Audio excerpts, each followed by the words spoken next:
कभी कभी जिंदगी इतनी खामोशी से करवट लेती है कि इंसान को पता ही नहीं चलता। और जब पता चलता है तब तक सब कुछ बदल चुका होता है। ये कहानी उसी पल की है, एक ऐसे इंसान की जिसे दुनिया ने नीचे देखा पर जिसकी सच्चाई ने किस्मत को झुका दिया। मेरा नाम आलोक है और आज मेरी पहचान बस इतनी है, एक फकीर, एक भिखारी जो इस शहर के सबसे बड़े और मशहूर मंदिर के बाहर एक कोने में फटी पुरानी बोरी बिछाए बैठा रहता है। आने जाने वाले लोगों के सामने कटोरा फैलाए और अपनी ही नजरों में रोज थोड़ा थोड़ा गिरता चला जाता है। एक वक्त था जब मैं मंदिर के बाहर भीख मांगता था। वही रोज की तरह का दिन था, भीड़ भाड़, गाड़ियां और शोर। तभी एक चमचमाती कार मेरे सामने आकर रुकी।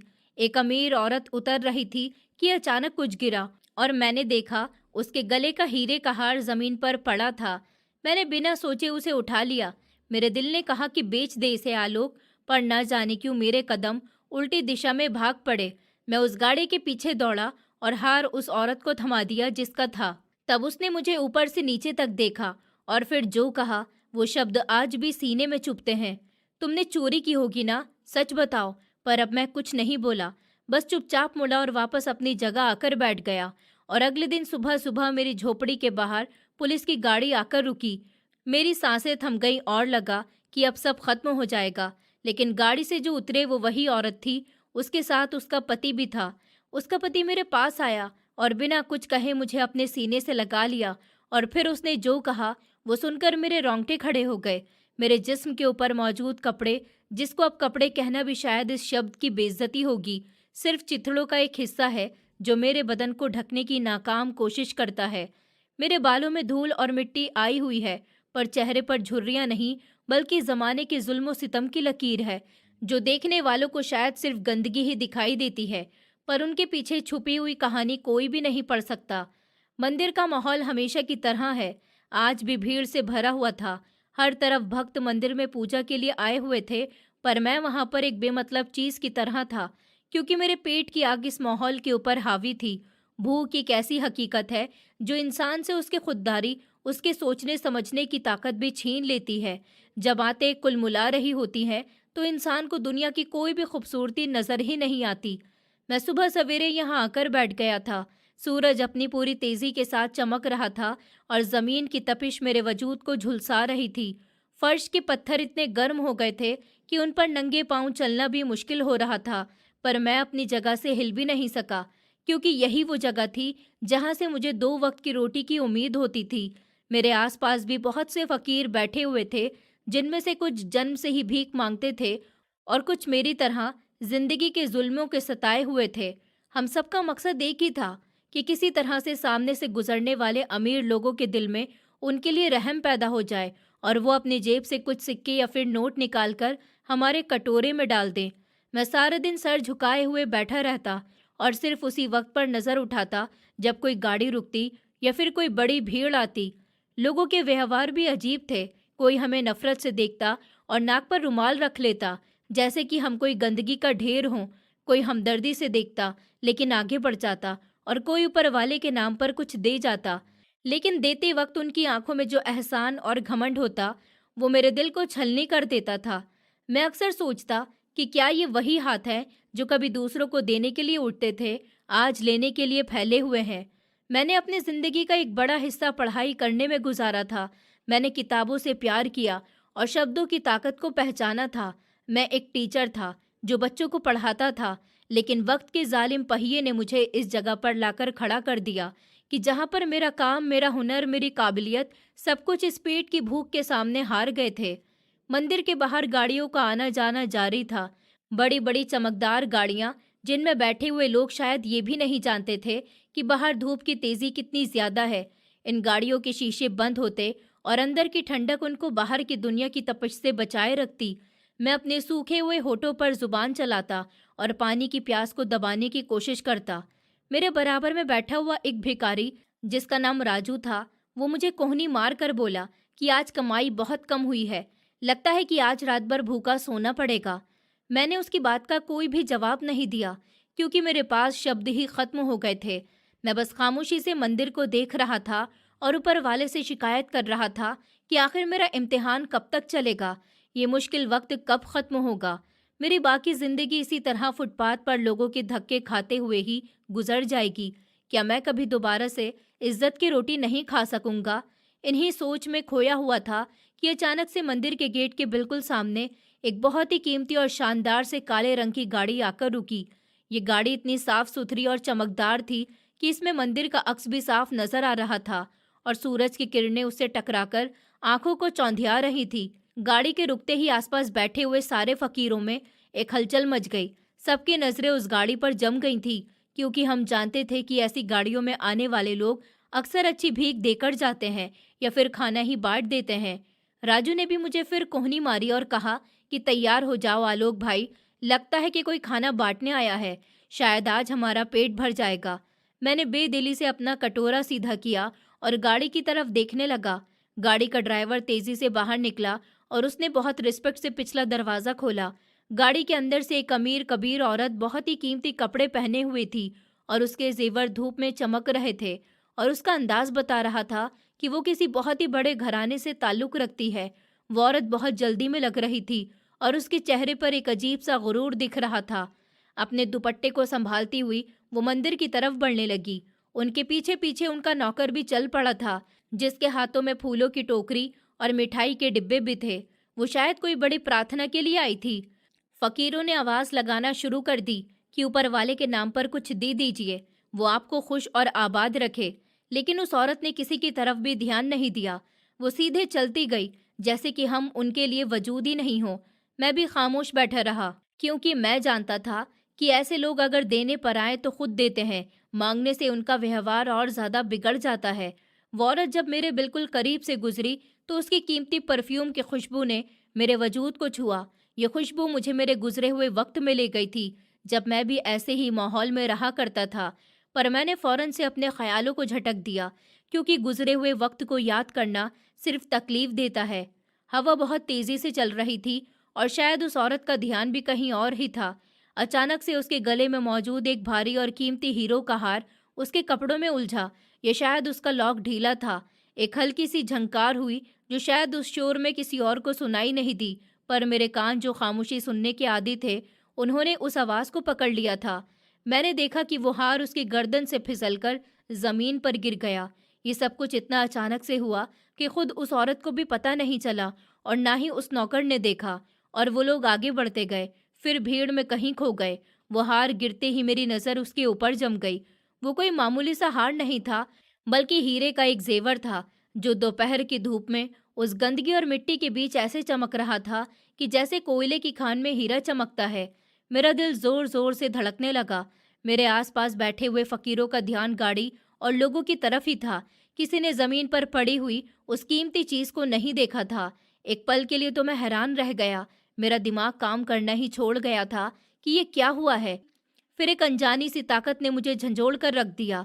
मैंने इधर उधर देखा कि क्या कोई मुझे देख रहा है। जब मुझे सुकून हो गया कि किसी की नज़र मेरे ऊपर नहीं है, तो मैंने अपनी पुरानी सी चादर को खींचकर अपने आगे किया और रेंगते हुए उस जगह पर पहुंच गया जहां पर वो हार पड़ा हुआ था।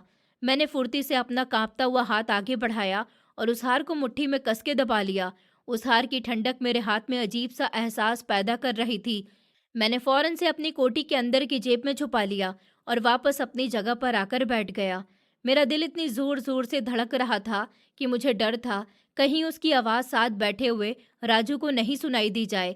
मेरे माथे पर पसीना आ गया था और हलक सूख रहा था। मैंने जेब के ऊपर से उस हार को टटोला। वो वहीं पर था, एक ठोस हकीकत बनकर मेरे पास मौजूद था। मेरे दिमाग में आंधी चलने लगी। मेरे दिमाग में कई तरह के सवाल और बेचैनी पैदा हो गई। मेरे ज़मीर ने मुझसे कहा कि आलोक, तेरी किस्मत जाग गई है, ये ऊपर वाले का इनाम है। देख, तेरी प्रार्थना पूरी हो गई। यह हार लाखों रुपए या फिर करोड़ों रुपए का होगा। इसमें जुड़े हुए हीरे असली लग रहे हैं। इसको बेचकर तू इस बेइज्जती की जिंदगी से हमेशा के लिए छुटकारा पा सकता है। तू एक अच्छा घर ले सकता है, अच्छा खाना भी खा सकता है, अच्छे कपड़े पहन सकता है और कभी किसी के आगे हाथ नहीं फैलाना पड़ेगा। ये लोग तो अमीर हैं, इनको क्या ही फर्क पड़ जाएगा अगर इनका एक हार खो भी जाए तो। उनके पास तो ऐसे हजारों हार होंगे, उनके लिए ये एक मामूली सी चीज़ है। पर तेरे पास तो खाने के लिए भी पैसे नहीं, तो क्यों सोच रहा है? रख ले इसको चुपचाप। यहाँ से उठ और किसी दूसरे शहर चला जा जहाँ पर तुझे कोई नहीं पहचाने, जहाँ तू अपनी नई जिंदगी शुरू कर सके। ये सोचकर मेरे चेहरे पर एक अजीब सी चमक आ गई थी। मुझे लगा कि मेरे दुख अब खत्म हो जाएंगे। मैंने सोचते हुए अपनी बदलती हुई जिंदगी का नक्शा भी बना लिया था। मैंने देखा कि मैं एक साफ सुथरे बिस्तर पर सो रहा हूँ। मेरे सामने कई तरह के खाने रखे हुए हैं। लोग मुझे इज्जत से नमस्ते बोल रहे हैं और मैं इस मंदिर के बाहर नहीं बल्कि मंदिर के अंदर एक अमीर इंसान की हैसियत से जा रहा हूँ।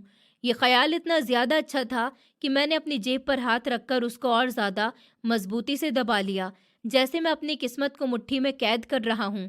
लेकिन फिर अचानक से मेरे अंदर से एक और आवाज आई, एक हल्की लेकिन मजबूत आवाज। ये उस परवरिश की आवाज थी जो मैंने अपने टीचर्स और अपने माँ बाप से पाई थी। ये उस पढ़ाई की आवाज थी जो मैंने दूसरों को बांटी थी। वो आवाज कह रही थी कि आलोक, ये चोरी है, ये गलत है, ये तेरा हक नहीं है, ये किसी और की चीज है, पर ऐसे किसी और की चीज को चुराना ठीक नहीं। क्या तू अपनी भूख मिटाने के लिए इतना गलत काम भी कर जाएगा? क्या तू इस गलत काम के बोझ के साथ सुकून से जी सकेगा? जिस विद्या ने तुझे सच्चाई पर चलना सिखाया, आज तू ऐसे करेगा? मैं बहुत से सवालों में उलझ गया था। एक तरफ गरीबी थी और भूख जो मुझे निगलने को तैयार थी, तो दूसरी तरफ मेरे उसूल, मेरी सच्चाई और मेरा ज़मीर था। मेरा दिमाग बार बार कह रहा था कि ये मौका बार बार नहीं मिलता। दुनिया में कौन भला ईमानदारी से चलता है? सब यहाँ पर चोर हैं, अमीर गरीब का खून चूसते हैं। ये औरत भी शायद किसी गरीब का हक मारकर इतनी अमीर हुई होगी। अगर तूने इसका एक हार रख भी लिया तो कौन सा इनके लिए मुश्किल होगी। पर मेरा ज़मीर मुझे ये करने नहीं दे रहा था कि तो खुद एक टीचर है, तूने बच्चों को सच्चाई का सबक पढ़ाया था। अगर आज तो खुद चोर बन गया तो तुझे सारी जिंदगी इस बोझ के नीचे जीना पड़ेगा। क्या पता वो ऊपर वाला मेरा इम्तिहान ले रहा हो। क्या मैं भूख के लिए इतना गिरा हुआ काम कर सकता हूँ? नहीं, ऐसा नहीं कर सकता। मैंने अपनी आंखों को बंद कर लिया और गहरी सांस लेने लगा। मेरे हाथ अभी भी जेब के ऊपर ही थे जहां पर वो हार मौजूद था। वो हार मुझे अब सांप की तरह लग रहा था जो मुझे डसने के लिए तैयार था। काफी देर तक मैं अपने दिमाग की इस जंग में ही उलझा रहा। मैं सोचता रहा कि इसको रख लूं और कभी सोचता कि वापस कर दूं। मंदिर के अंदर से घंटे की तेज आवाज आ रही थी। इस आवाज ने मेरे वजूद में एक झुरझुरी पैदा कर दी। मुझे लगा कि जैसे ऊपर वाला भी मुझे देख रहा है। वो मेरे दिल की सब बातों को जानता है। वो जानता है कि मैं भूखा हूँ, लेकिन मैं ये भी देख रहा हूँ कि ये मेरा इम्तिहान हो रहा है, मेरे सब्र और भूख की कसौटी है। अगर मैंने ये हार रख लिया तो मैं शायद दुनिया में सुकून पा लूं, लेकिन मेरी आत्मा हमेशा बेचैन रहेगी। मुझे हर आहट पर डर लगेगा कि कहीं कोई पकड़ने आ गया। एक चोर की तरह मेरी जिंदगी गुजरेगी और चोर की तरह रहूंगा। लेकिन अगर मैंने वो वापस कर दिया तो शायद मेरे हालात नहीं बदलें, पर मेरा वजूद तो सुकून से होगा। मैं सर उठाकर चल सकूंगा, चाहे मेरे बदन पर चिथड़े ही क्यों नहीं हों। मैंने फैसला कर लिया कि नहीं, मैं ये हार नहीं रख सकता हूँ। मैं गरीब ज़रूर हूँ, लेकिन एक चोर नहीं हूँ। मैं भूखा मर सकता हूँ, लेकिन ऐसे गलत काम से आए हुए पैसों का निवाला गले से नहीं उतार सकता। ये हार जिसका भी है उसको वापस मिलना चाहिए। शायद ये हार उस औरत के लिए बहुत ज़्यादा कीमती हो, शायद उसके साथ उसकी कोई जज्बाती याद जुड़ी हुई हो, या शायद ये उसकी माँ की आखिरी निशानी हो। मुझे कोई हक नहीं पहुँचता कि मैं किसी की चीज़ पर कब्जा करूँ और उसकी तकलीफ का कारण बनूँ। मैंने अपनी जगह से उठने की कोशिश करी। मेरी टांगें कमज़ोर हो रही थी और घुटनों में दर्द था। भूख की वजह से सर भी चकरा रहा था, लेकिन मेरे इरादे में अब जान आ गई थी। मैंने राजू की तरफ देखा जो अभी तक आने जाने वाले लोगों को आवाज़ लगा रहा था। मैंने उसको कुछ नहीं बताया क्योंकि मुझे डर था कि अगर उसको पता चल गया तो वो मुझे वो हार वापस नहीं करने देगा। ये शायद वो मुझसे छीन भी लेगा और फिर खुद मुसीबत में फंस जाए। ये शायद वो शोर मचा दे और लोग मुझे चोर समझकर मारना पीटना शुरू कर दें। मैं चुपके से उठा और अपनी चादर उठाता हुआ मंदिर के गेट की तरफ बढ़ गया। मेरा अंदाज ऐसा था कि जैसे मैं किसी ज़रूरत के तहत उठा हूँ। मैंने इधर उधर नज़र दौड़ाई कि वो औरत कहाँ पर है। वो लोग काफ़ी देर पहले ही अंदर गए थे और अब तक वो शायद वापस आ रहे होंगे। ये शायद अभी अंदर ही होंगे। मैं गेट के पास खड़ा हो गया और इंतज़ार करने लगा। मेरा दिल अभी भी डगमगा रहा था। कई तरह के सवाल मेरे दिल में आ रहे थे। बार बार दिमाग कह रहा था कि तू पागल मत बन, वापस चला जा, ये तेरी बेवकूफ़ी है, तू पछताएगा। पर मैंने इन सब ख्यालों को झटका और अपने पाँव जमाए हुए रखे। सूरज अब ढल रहा था और साए लंबे हो रहे थे। मेरा इंतजार और गहरा होता जा रहा था, पर मैं वहीं पर जमा रहा। कुछ देर के बाद मुझे वही औरत मंदिर से बाहर आते हुए दिखाई दी। वो औरत अब बहुत ज्यादा परेशान लग रही थी। उसके चेहरे का रंग उड़ा हुआ था। वो बार बार अपनी गर्दन पर हाथ चला रही थी। उनके चेहरे की हवाइयां उड़ी हुई थी और उसकी चाल में घबराहट थी। यकीनन हार के खो जाने का एहसास वो कर चुकी थी और उसको ढूंढ रही थी। वो जमीन पर नजर जमाए हुए किसी रास्ते पर वापस आ रहे थे जहां से वो गुजरे थे। उनका नौकर भी परेशानी की हालत में इधर उधर ही देख रहा था और लोगों के पैरों में झांककर कुछ ढूंढ रहा था। वो औरत बहुत रोनेहार दिख रही थी और उसका पति उसको दिलासा दे रहा था, पर उसके अपने माथे पर भी फिक्र की लकीरें साफ थी। यही वो पल था जब मुझे अपना किरदार दिखाना था।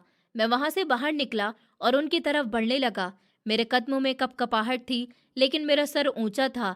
हालांकि मैं एक भिखारी था, पर उस वक्त मैं एक चीज लौटाने वाला था। मैंने देखा कि वो लोग अपनी गाड़ी के पास पहुंचकर रुक गए और वो नौकर गाड़ी की सीट के नीचे झांक झांक कर देख रहा है। शायद उनको उम्मीद थी कि हार गाड़ी में ही गिरा हुआ होगा, या फिर शायद वो आखिरी बार तसल्ली करना चाहते हों।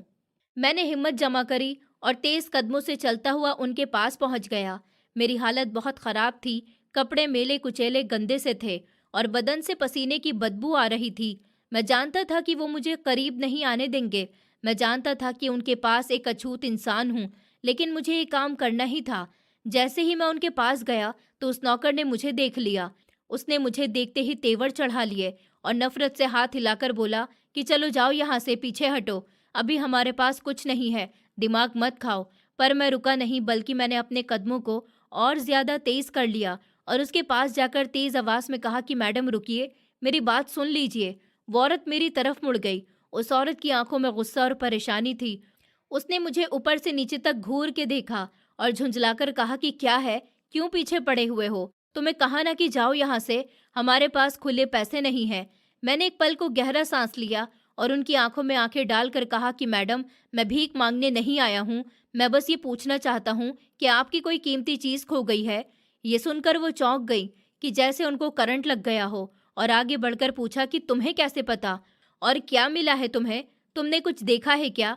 उस औरत की नजरें मेरे चेहरे के ऊपर जम गई थी, जिनमें उम्मीद और शक की मिली जुली हालत थी। मैंने कोई भी जवाब दिए बिना अपने कांपते हुए हाथ से अपनी कोटी की मेली और फटी हुई जेब में हाथ डाला। मेरा दिल जोर जोर से धड़क रहा था। मैंने उस हार को अपनी उंगलियों में महसूस किया और बाहर निकाल लिया। सूरज की किरणों में वो हीरो का हार दोबारा से चमक उठा और उसकी चमक ने मेरी गरीबी का मजाक उड़ाया था। मैंने वो हार अपने हाथों में पकड़ा और उसको उस औरत की तरफ बढ़ा दिया। मेरा हाथ कांप रहा था, पर मेरी नीयत साफ थी। मैंने खामोशी से वो हार उस औरत के हाथ में रख दिया। अभी वो औरत कुछ नहीं बोली थी, बस उसकी नजरें उस हार के ऊपर जमी हुई थी, जो मेरे गंदे हाथों से निकलकर उसके मेहंदी लगी हुई हथेलियों पर पहुंच गया था। जैसे ही वो हार मेरे गंदे और कांपते हुए हाथों से निकलकर उस औरत की मेहंदी लगी हुई हथेली पर पहुंचा, तो वो वक्त जैसे रुक सा गया था। मुझे उम्मीद थी कि शायद अब माहौल में शुक्रिया कहने के शब्द गूंजेंगे, या कम से कम मुस्कुराहट ही दिखेगी, पर वो मुझे मेरे इस काम का सिला देगी। पर हकीकत मेरी सोच के हिसाब से बिल्कुल अलग और बहुत ही भयानक निकली। उस औरत ने हार को अपनी गिरफ्त में लेते ही उसे बड़े बेयकीनी हैरत से उलट पलट कर देखा। उसकी आंखें फटी की फटी रह गईं, जैसे उसको यकीन ही नहीं आ रहा हो कि उसकी खोई हुई चीज सच में मिल चुकी है। उसने फौरन से उस हार के हीरो को टटोला और चेक करने लगी। फिर जब उसको तसल्ली हो गई कि ये वही हार है और बिल्कुल असली हालत में ही है, तो उसके चेहरे के ऊपर एक लम्हे के लिए जो चमक आई थी, वो अगले ही पल एक ऐसी जहरीली गलतफहमी में बदल गई जिसने मेरे वजूद को झुलसाकर रख दिया। उसने हार को अपनी मुट्ठी में सख्ती से भींच लिया, जैसे कि उसको डर हो मैं उसको दोबारा से छीन लूंगा। और फिर से उसने अपनी नजरें उठाकर मेरी तरफ देखा।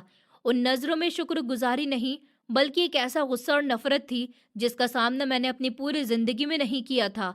उसने अपनी आईब्रो को सुकेड़ लिया और एकदम मेरी तरफ देखा। वो एक ऐसी जहर से भरी आवाज में बोली जिसने मेरे कानों में शीशा पिघला दिया। उसने कहा, तो ये तुम्हारे पास था? तुमने हार को चुराया था ना? बोलो, ये तुमने कब और कैसे मेरी गर्दन से इसे उतार लिया? उसकी बातों से मैं हक्का बक्का रह गया। मेरा दिमाग साए साए कर रहा था। मुझे अपने कानों पर भी यकीन नहीं आया कि मैं क्या सुन रहा हूँ। मैंने कांपती हुई आवाज में कुछ कहना चाहा, पर मेरे शब्द हलक में ही अटक गए थे। वो औरत रुकी नहीं, बल्कि उसने अपनी आवाज़ और ज़्यादा तेज़ करते हुए कहा कि मैं जानती थी कि ये काम तुम जैसे भिखारी का ही होगा। तुम लोग भीड़ का फ़ायदा उठाकर लोगों की जेब काटते हो और ज़ेवर उतार लेते हो। शुक्र करो कि तुम्हें डर लग गया था। शायद तुम इसको बेचने की हिम्मत ही नहीं कर सके, इसलिए मुझे वापस देने आए, वरना तुम्हारी नीयत तो साफ नहीं लग रही थी। उस पल मुझे लगा कि जैसे किसी ने मेरे मुंह पर जोरदार थप्पड़ मारा हो। मेरी सारी ईमानदारी को, मेरे ज़मीर को उस औरत के उन शब्दों के नीचे सब दबकर रह गए थे। मैंने हाथ जोड़ दिया और बहुत मिन्नतों से कहा कि मैडम, ऊपर वाला सब जानता है, मैं चोर नहीं हूँ, मैंने चोरी नहीं की। ये आपका हार मंदिर के रास्ते में गिर गया था। जब आप ऊपर जा रही थी तो वो बेधियानी में गिर गया, आपको पता भी नहीं चला, और मैंने उसको ज़मीन से उठाया ताकि आपको वापस कर सकूं। अगर मैं चोर ही होता तो मैं इसको लेकर भाग जाता, मैं आपके पास वापस ही क्यों आता? मैं इसको बाजार में बेचकर लाखों रुपए कमा सकता था, पर मैंने ऐसा नहीं किया क्योंकि मैं गलत काम से आए हुए पैसों को छूता भी नहीं। मेरी इन बातों का उस पत्थर दिल औरत पर कोई असर नहीं हुआ था। वो बोली, तुम जैसे फकीर पर कभी भी भरोसा नहीं करना चाहिए। ये सब तुम लोगों की मिली जुली भगत होती है। पहले चोरी करते हो और फिर जब मौका नहीं मिलता तो ईमानदार बनकर मांगने आ जाते हो। ये सब ड्रामा अच्छे से जानती हूँ। तुमने जरूर मेरा पीछा किया होगा और मौका पाकर हार को खींच लिया होगा। उस नौकर ने भी मुझे शक भरी नजरों से देखा। उसकी आंखों में भी वही सख्ती थी जो उस औरत की आंखों में थी।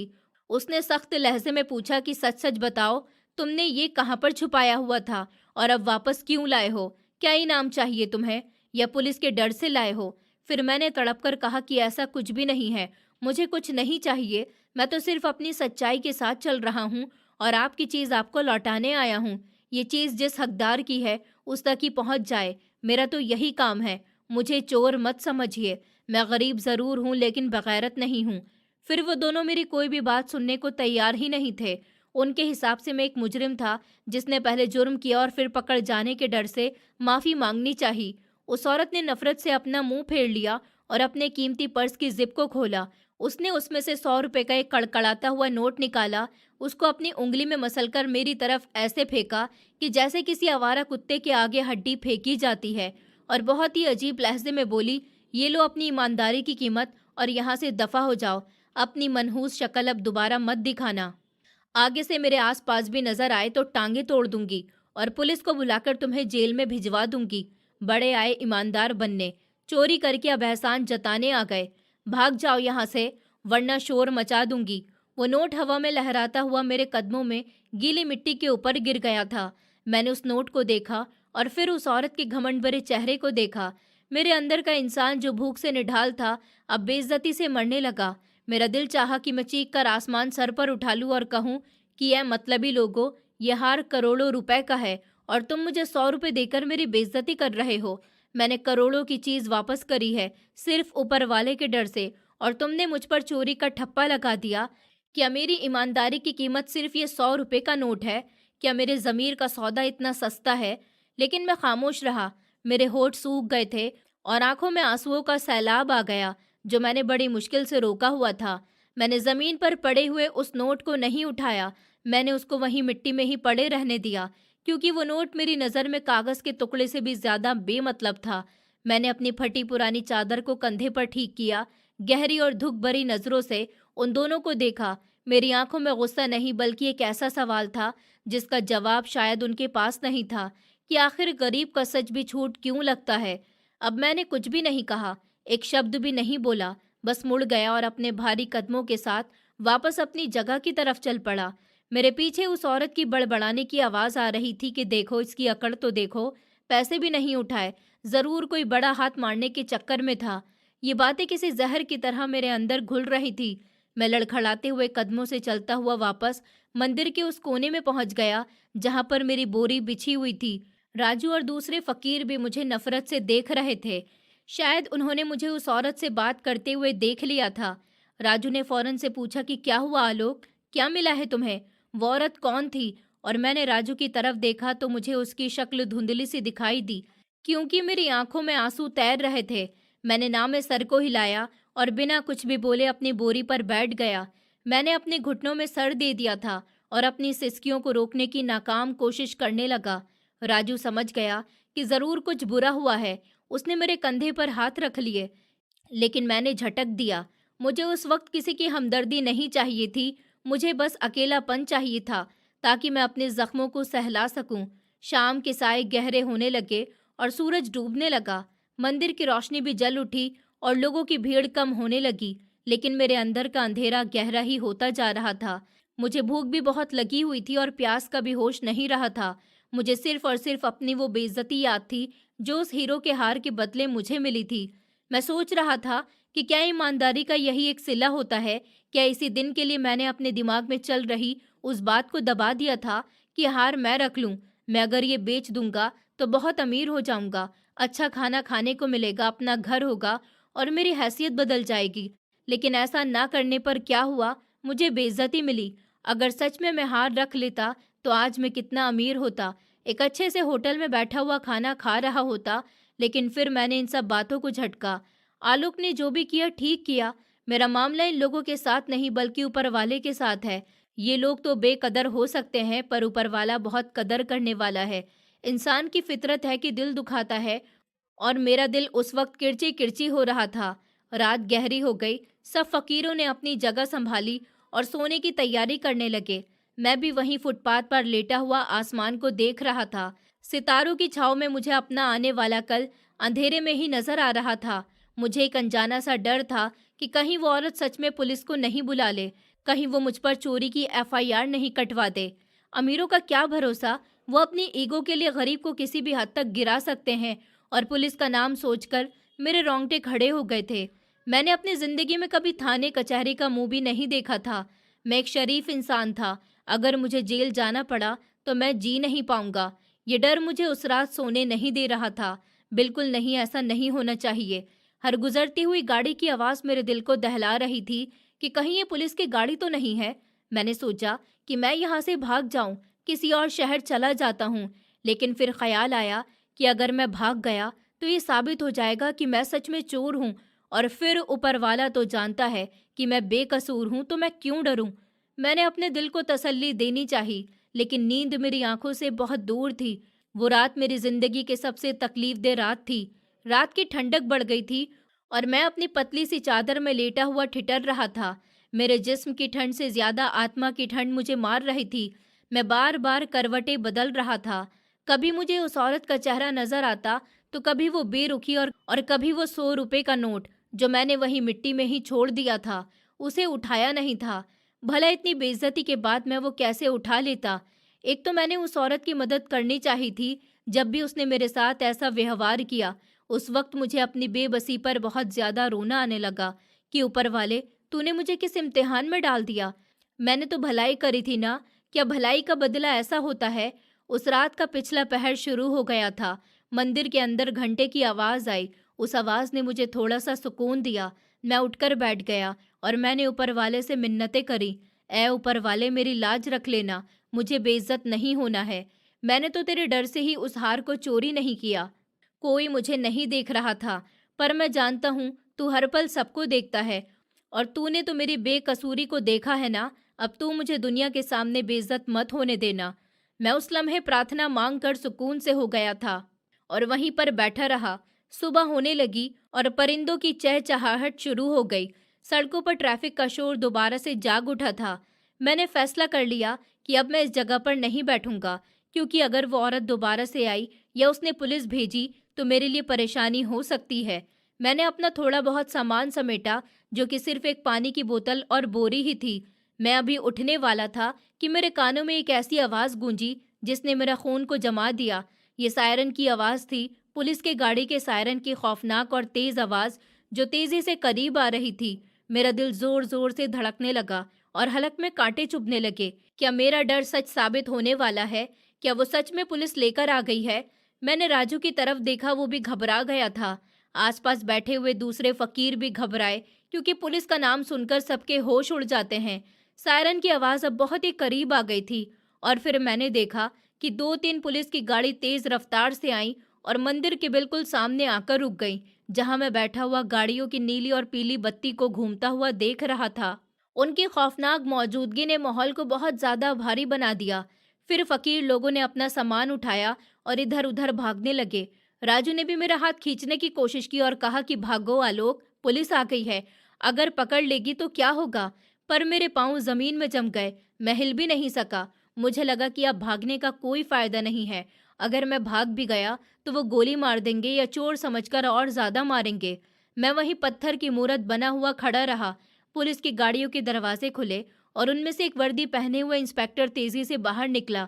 उनके हाथों में बंदूक और डंडे थे। उन्होंने आते ही वहां पर मौजूद लोगों को हटाना शुरू कर दिया। मेरा सांस भी हलक में रुक गया और मैं अपनी मौत का इंतजार कर रहा था कि अभी वो आएंगे और मुझे हथकड़ी लगा देंगे। मैंने अपनी आंखें बंद कर ली और ऊपर वाले का नाम लिया, पर फिर एक ऐसी चीज हुई जिसकी मुझे उम्मीद भी नहीं थी।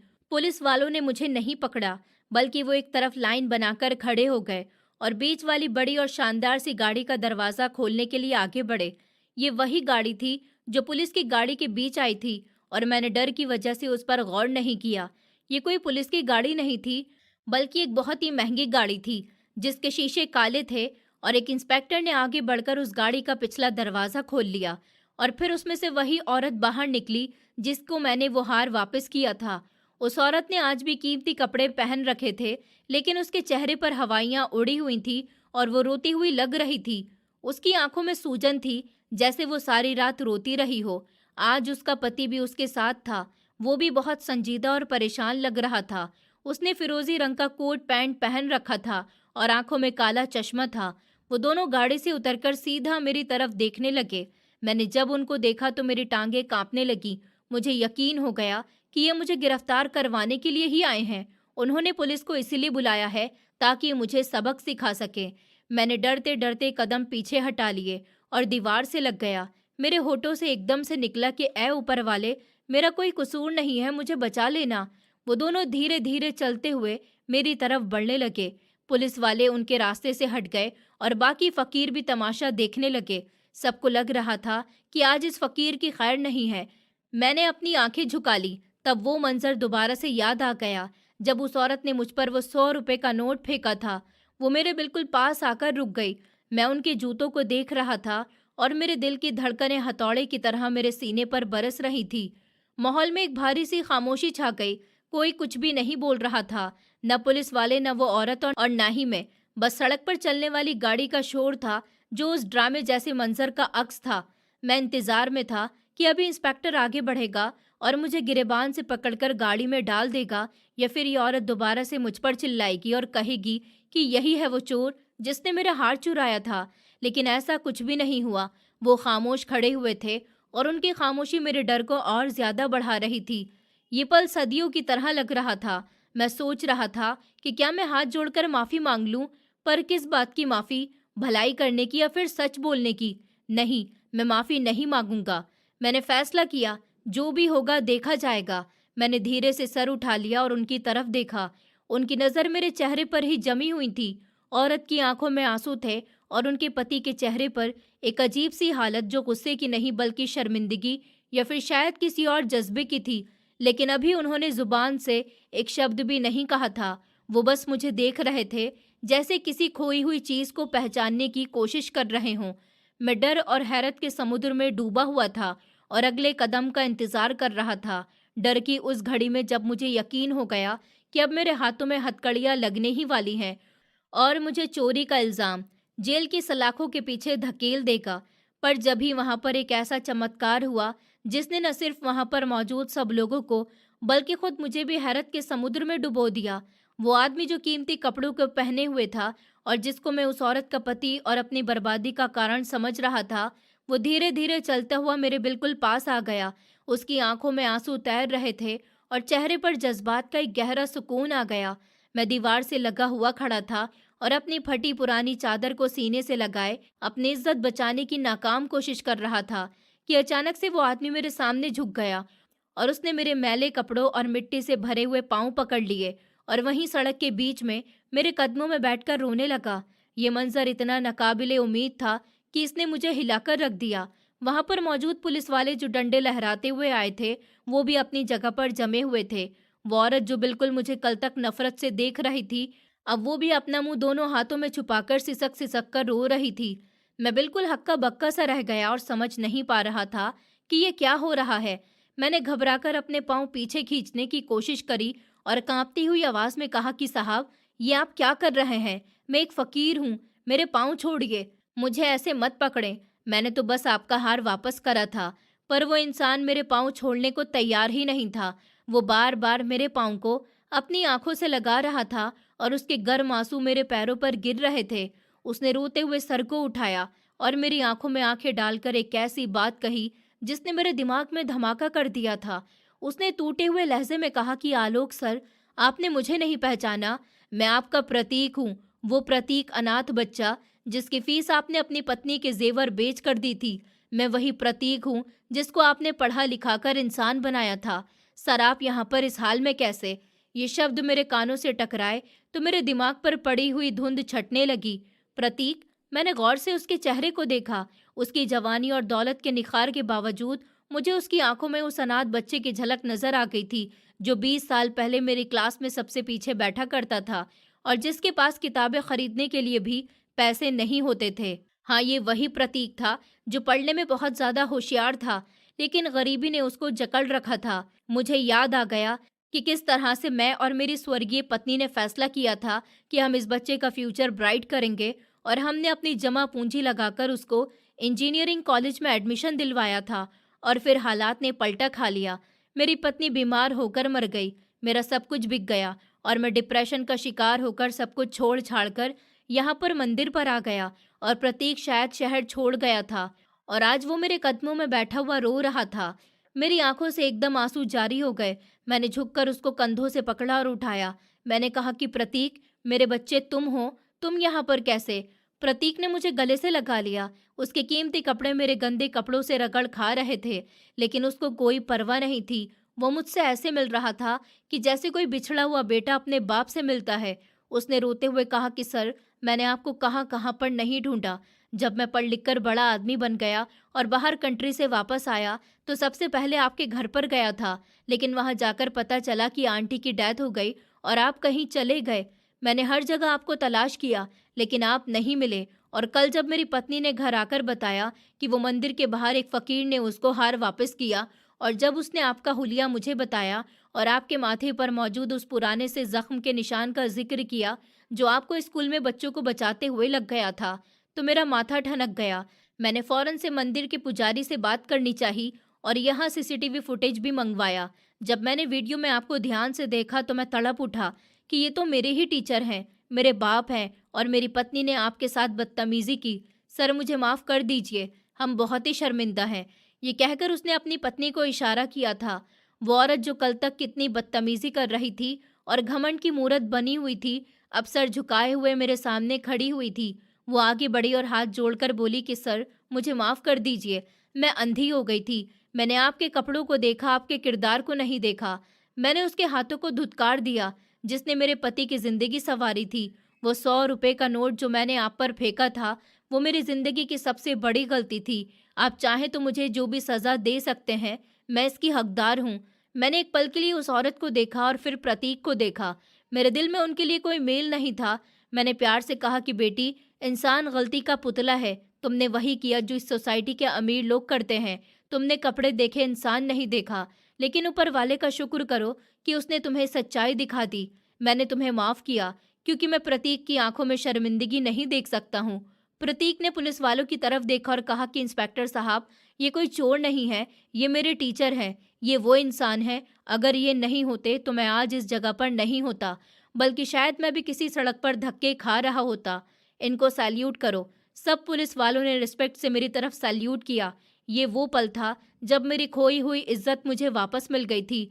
राजू और दूसरे फकीर जो दूर खड़े हुए ये मंजर देख रहे थे, उनकी आंखों में हैरत आ गई। वो समझ ही नहीं पा रहे थे कि कल का धुतकारा हुआ आलोक आज इतना ज्यादा इज्जत कैसे पा रहा है। प्रतीक ने मेरा हाथ पकड़ लिया और कहा कि सर, अब एक पल भी आप यहाँ पर नहीं रुकेंगे। ये फुटपाथ आपकी जगह नहीं है, आपकी जगह मेरी सर आंखों पर है। चलिए मेरे साथ, मेरे घर चलिए। मैंने कुछ देर सोचा तो मुझे अपनी फकीरी छोड़ते हुए अजीब सा लग रहा था, पर फिर मैंने प्रतीक के प्यार को देखा तो मना नहीं कर सका। मैंने अपना कटोरा वहीं जमीन पर उल्टा कर दिया, जैसे मैंने अपनी फकीरी को हमेशा के लिए खत्म कर दिया हो। फिर प्रतीक के साथ उसकी गाड़ी की तरफ बढ़ गया। गाड़ी में बैठे हुए मैंने मुड़कर आखिरी बार उस मंदिर को और उस जगह को देखा जहां मैंने अपनी जिंदगी के कई साल गुजारे थे, जहां पर मैंने भूख और प्यास बर्दाश्त करी थी, जहां मैंने लोगों की बातें भी सुनी थी, पर आज मैं वहां से एक बादशाह की तरह जा रहा था। गाड़ी जब चली तो उसकी नरम सीट ने मुझे एहसास दिलाया कि मेरे इम्तिहान की रात अब खत्म हो गई है। प्रतीक मुझे अपने आलीशान से घर में लेकर आ गया। वहां उसने मुझे अपने हाथों से नहलाया, मुझे नए और कीमती कपड़े पहनाए और अपने साथ कुर्सी पर बिठाकर टेबल पर खाना रखा और अपने हाथों से खिलाया।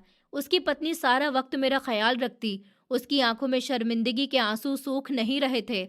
मैंने उसको कहा कि बेटी अब रो मत, ये सब कुदरत का खेल है। ऊपर वाले ने मुझे इम्तिहान में डाला था और तुम्हें सबक सिखाना था और प्रतीक को उसकी भलाई का सिला देना था। वो हार तो बस एक बहाना था, असली मकसद तो हमें मिलना था। कुछ दिनों के बाद प्रतीक ने बहुत बड़ा स्कूल और एक अनाथ आश्रम खोला और उसका नाम आलोक फाउंडेशन रखा। उसने मुझे उस जगह का हेड बना दिया। मैं जो कल तक 2 वक्त की रोटी का भी मोहताज था, अब अनाथ बच्चों का सहारा बन गया। मैंने अपनी बाकी जिंदगी उन बच्चों की पढ़ाई के लिए गुजारने का सोच लिया। मैं उनको वही सबक पढ़ाता जो मैंने सारी उम्र सीखा। पढ़ाई और इंसान की ज़मीर की सच्चाई का रास्ता कठिन ज़रूर होता है, पर उसकी मंजिल बहुत खूबसूरत है। प्रतीक अक्सर मेरे पास आता और मेरे पाँव दबाता। वो कहता कि सर, ये सब आपका है। मैं मुस्कुराकर कहता कि नहीं बेटा, ये सब तो ऊपर वाले का है, जिससे एक हीरो के हार के जरिए हमारे दिलों के ताले खोल दिए। ये कहानी सिर्फ मेरी नहीं बल्कि हर उस इंसान की है जो हालात से हार मान लेता है। मुझे यकीन हो गया कि इज्जत और बेइज्जती ऊपर वाले के ही हाथ में है। वो जब चाहे फकीर को ताज पहना दे और जब चाहे राजा को फकीर बनाकर रख दे। वो हार जो उस दिन जमीन पर गिरा था, वो दरअसल मेरी किस्मत की चाबी थी, जिसने मुझे दोबारा से जिंदगी की तरफ लौटा दिया। और उस औरत के लिए वो हार उसके घमंड का एक हिस्सा था जो शीशे की तरह टूट गया। आज मैं जब स्कूल में बच्चों को पढ़ाता हूँ तो मैं उनको बताता हूँ कि कभी किसी के बाहर से दिखने वाले हुलिये को देखकर फैसला नहीं करना, क्योंकि फटे पुराने से कपड़ों में कोई इंसान भी हो सकता है जिसकी जगह ऊपर वाले की नज़रों में तुमसे भी कहीं ज्यादा ऊपर हो। पर हमेशा किसी की कीमती चीज को वापस करना, उसमें कभी भी अपनी नियत को नहीं डालना, वरना उसका बोझ सारी जिंदगी रहेगा। मेरी जिंदगी अब सुकून से है, लेकिन मैं उस दिन को कभी भी नहीं भूल सकता जब वो मैंने 100 रुपए के नोट को ठुकरा दिया था और अपने ज़मीर का सौदा नहीं किया था। और आज कुदरत ने मुझे करोड़ों की इज्जत दी। इस सबक से भरी कहानी से हमें ये सीख मिलती है कि टीचर की इज्जत ही असली कामयाबी की चाबी है। जैसे कि प्रतीक की बुलंदी की वजह उसके दिल में मौजूद उसके टीचर का प्यार और इज्जत थी। दूसरा सबक, किसी की कीमती चीज़ पर नियत नहीं खराब करनी चाहिए। भूख के बावजूद भी अपने ज़मीर का सौदा नहीं करना चाहिए और ऊपर वाले ने उसको दुनिया में ही इज्जत दी। तीसरा सबक, एक इंसान की पहचान कपड़ों से नहीं होती बल्कि उसके किरदार से होती है। इसलिए बाहर से दिखने वाली हालत को देखकर किसी को भी कम नहीं समझना चाहिए और भलाई कभी भी बेकार नहीं जाती, बल्कि वक्त आने पर वो खुद वापस लौट कर आती है। दोस्तों, उम्मीद करती हूँ आपको हमारी कहानी पसंद आई होगी। कहानी पसंद आई है तो वीडियो को लाइक करें, चैनल पर नए हैं तो चैनल को सब्सक्राइब करें और हाँ, नोटिफिकेशन बेल को ज़रूर दबाएं ताकि अगली अपडेट सबसे पहले आपको मिले।